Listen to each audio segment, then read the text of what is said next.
જૂનાગઢના ભેસાણમાં ખેડૂતોની 4 મહિનાની મહેનત બાદ ઘઉં કાપણીની મોસમ શરૂ થઈ છે.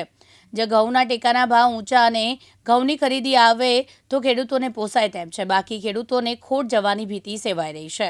જૂનાગઢ જિલ્લો 10 તાલુકો ધરાવતો જિલ્લો છે, જેમાં શિયાળુ પાકમાં મોટાભાગના ખેડૂતોએ ધાણા, જીરું, ઘઉંનું મોટા પ્રમાણમાં વાવેતર કર્યું છે. હવે ખેડૂતોની 4 મહિનાની મહેનત બાદ ઘઉં પાક ઉપર આવ્યા છે, એટલે ઘઉં લણવાની મોસમ પડી છે.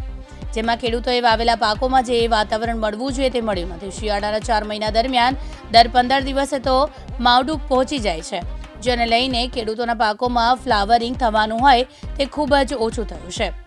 ઘઉંની વાત કરીએ તો વીઘે 2.5 થી 2.5 ખાંડી ઘઉં ઉતરતા હોય છે, જે ખેડૂતોને માત્ર 1.25 ખાંડી અને 1.5 ખાંડી ઉતર્યા છે.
જૂનાગઢ જિલ્લો અને ભેસાણ તાલુકો એટલે ચોમાસામાં ઘઉં, ચણા, ધાણા, જીરું જે આનું સૌરાષ્ટ્રમાં મોટાભાગમાં ખાસ વાવેતર થયું હોય અને મોસમનો સમય હવે કટાઈ મઢાઈ એટલે હવે કાપણ લણણી ખાસ કરવામાં આવેલી છે.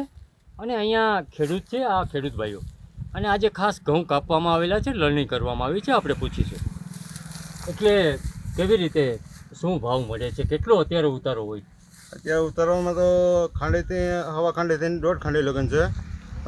ચોમાસામાં ઠંડી નથી પડી, એ હિસાબે માલ નથી ઉતર્યો પૂરો, ને ખેડૂતને થોડીક મુશ્કેલી પડે છે.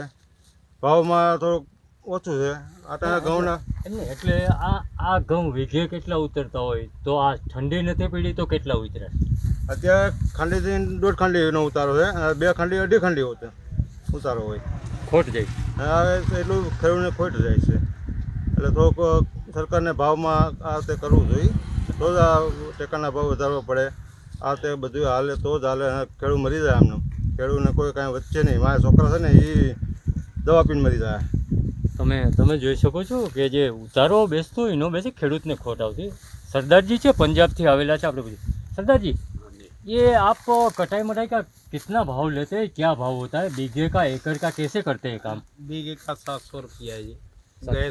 गए साल कम था, गाड़ी ज़्यादा आने की वजह से, तो इस साल 700 चलता है, लेकिन अभी गाड़ी आई नहीं। जब गाड़ी आएगी तो भाव में कमी आएगी।